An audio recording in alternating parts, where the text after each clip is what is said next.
Stream. Okay, looks like we're live here. Hopefully, everyone can hear me okay. How's everybody doing? I'm live streaming today to TikTok over here and YouTube and LinkedIn. So I just wanted to touch base. I want to talk a little bit about some of the things I've been working on video wise and find out what you guys have been working on, what's been working, maybe what's not working, what you're struggling with. And if I can help you at all, let me know. I've been trying a lot of different things. Some things have been working, some things haven't been, and I'm happy to share what I've been doing.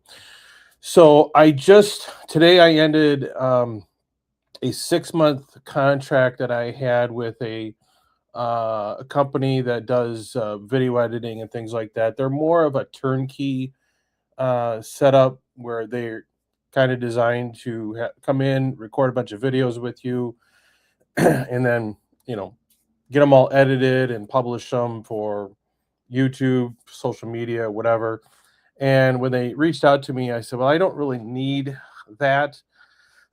um, I have a pretty good system I place. I record a lot of videos, and then I have I use a combination of software and AI.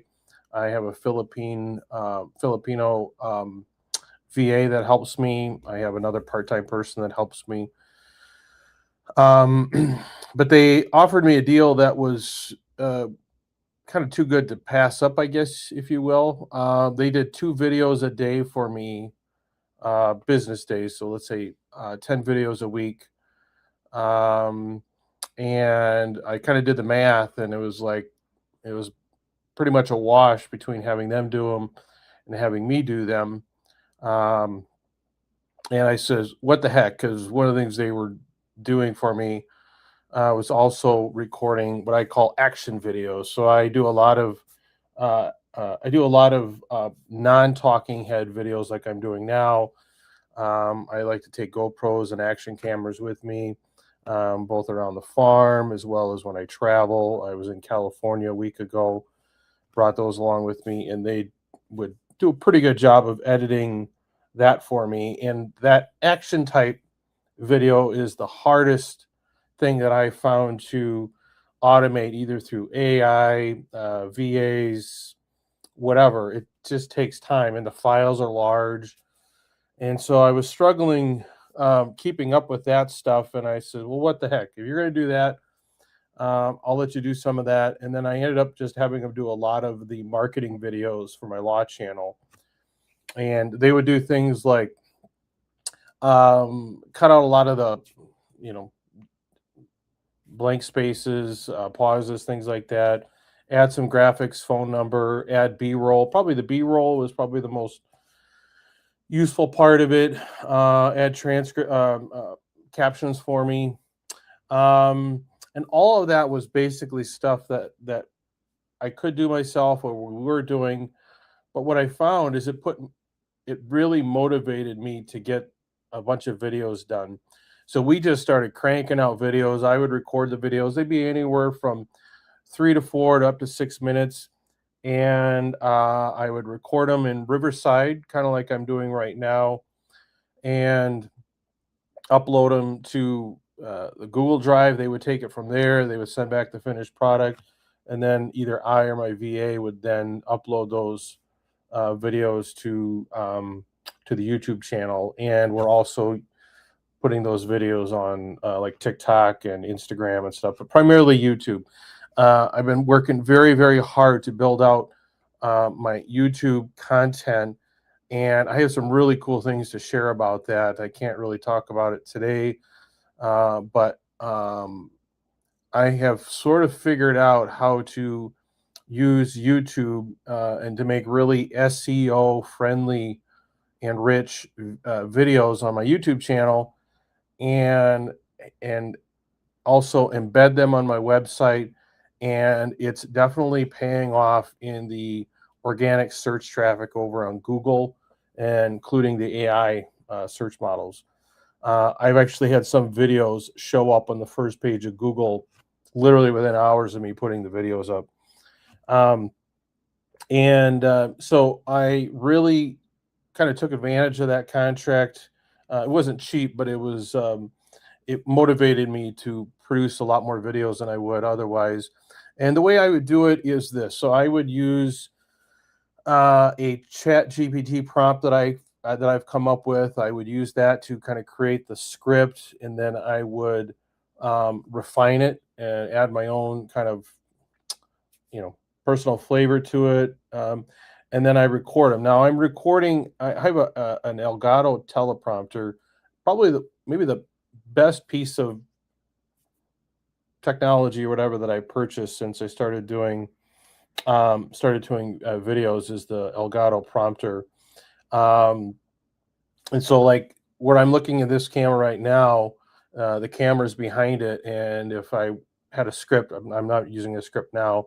I can put the script up there, and I can literally read from that script, and it looks like I'm talking right into the camera. That made a huge, huge difference in terms of the quality of the video. It allowed me to really, keep it moving and make good eye contact. And so if you haven't tried a teleprompter, I was really kind of skeptical about it at first. It's a game changer. So I started doing that. So I would use that with my scripts, record them into Riverside. And then from Riverside, then we would do a little adjustments and then basically upload them to a Google Drive. And then these people would do the video editing from there. Now that contract is done, we'll just do that editing within Riverside. So I'm a big fan of Riverside. It's a great place to record, and you can also do editing, basic editing. The kind of editing that I would need is like, it automatically cuts out pauses and filler words. I use and a lot, cuts those out automatically. Can add captions. So I'll usually add like, I guess on this side, I'll put my phone number there for people to call or text. And then I add captions. Now, my feeling on captions is I don't think it makes sense to have captions visible on my videos. I put captions on my videos and I make them very small. And if I can, I make them transparent and I put them down in the corner. And I use that to basically make it easy for the LLM models, ChatGPT, Perplexity, whatever, Claude, to be able to scour that video for that text. YouTube is already going to do that for you. So YouTube is going to process your video and know what your video is about and have that text. So you don't really need to use it for YouTube.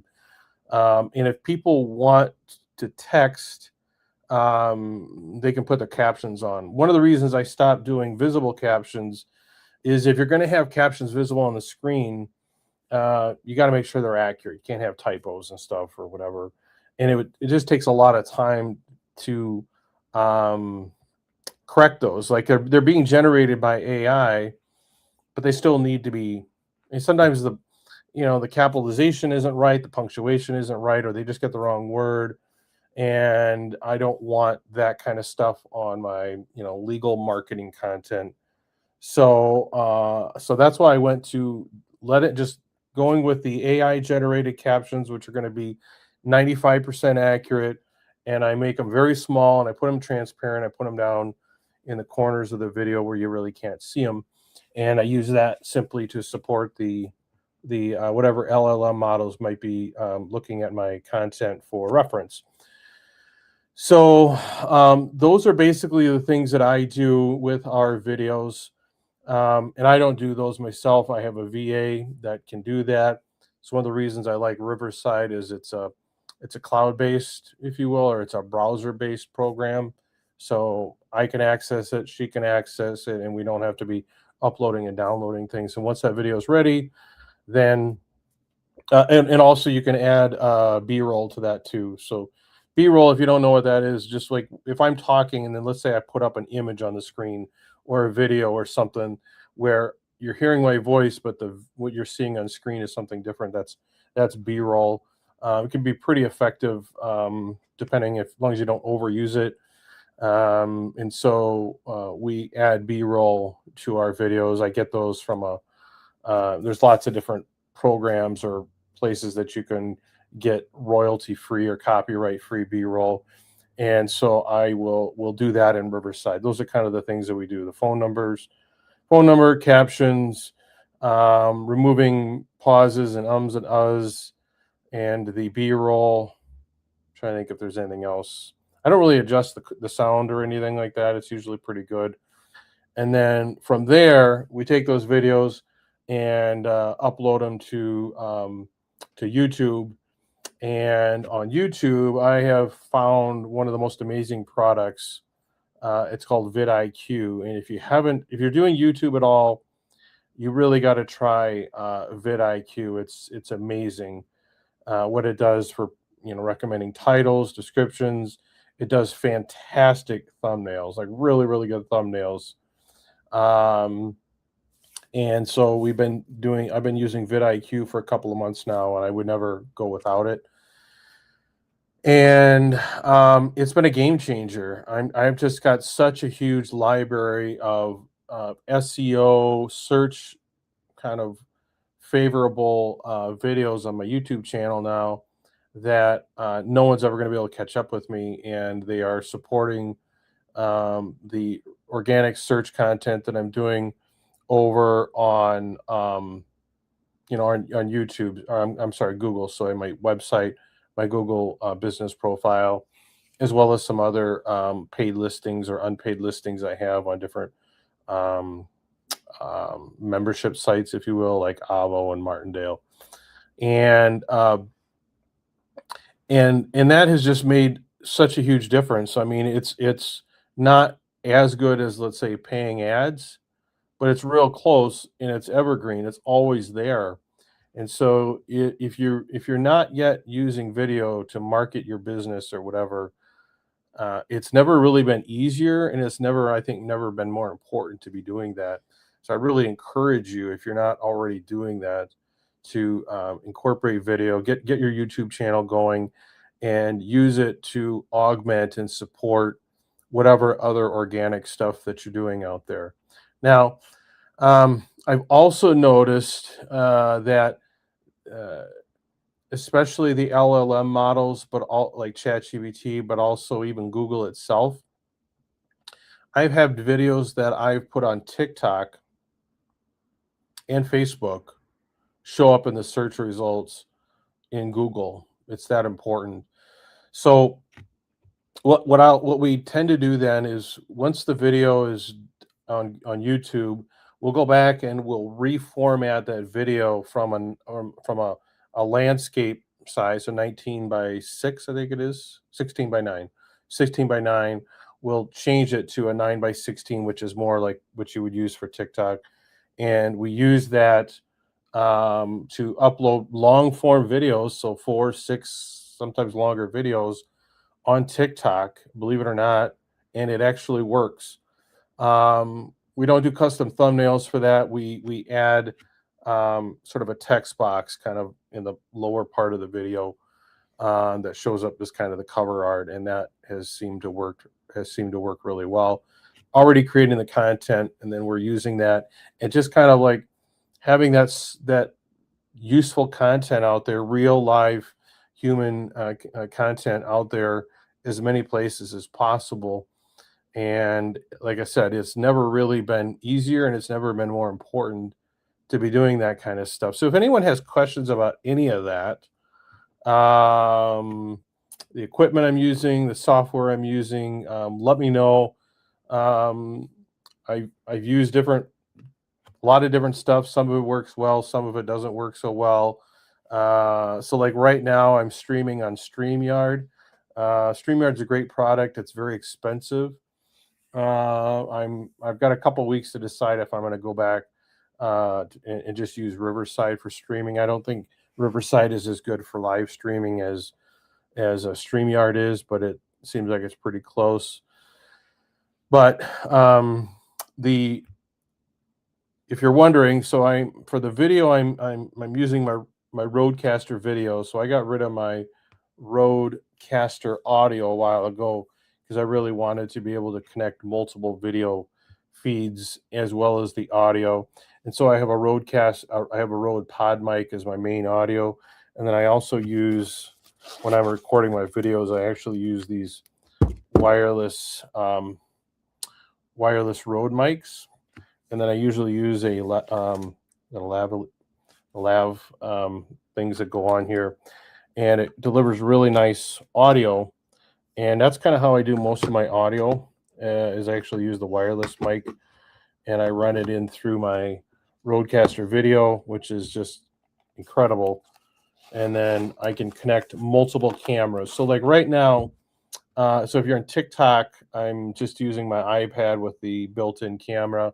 But if you're on YouTube or LinkedIn, I'm just using a 4K webcam. And then it's going from there into my Rodecaster Video. And then my audio is coming through there as well. So like I said, I got my Rode pod mic. And then if I wanted to hook up the wireless mic, I could do that. And what's really great about the Rode Video is if I wanted to have multiple camera angles, I could do that, and I can run them in through the Rode Video. You really don't need something like that unless you're going to have multiple people where you want to have multiple cameras, multiple audio, and that's where you kind of need something like that. But you can do a pretty simple setup if you just have, let's say, a 4K webcam like I have, or you can just use can actually, I've actually used my iPhone or my extra iPhone, and I've run that as a webcam in through the Rodecaster.